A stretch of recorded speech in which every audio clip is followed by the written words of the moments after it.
হেফাজতে ইসলাম এটা কোনো রাজনৈতিক সংগঠন নয়। তবে বাংলাদেশ যেহেতু 90% মুসলমানের দেশ, অতএব এদেশের কেউ রাজনীতি করতে চাইলে তারা যদি ইসলাম বিরোধী অবস্থান নেয়, সেই ধরনের রাজনীতি নিয়ন্ত্রণ করা এটা হেফাজতে ইসলামের অন্যতম দায়িত্ব।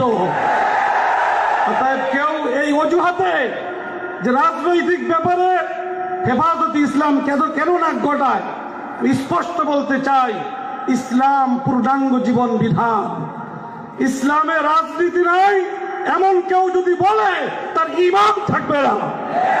অতএব হেফাজতে ইসলাম এদেশে যারা রাজনীতি করবে তারা হেফাজতে ইসলামের থেকে নসিহত গ্রহণ করবে যে কিভাবে আমরা রাজনীতি করলে আমাদের ইসলাম ঠিক থাকবে, এটা তাদের থেকে দিক নির্দেশনা নিয়ে তাদেরকে রাজনীতি করতে হবে।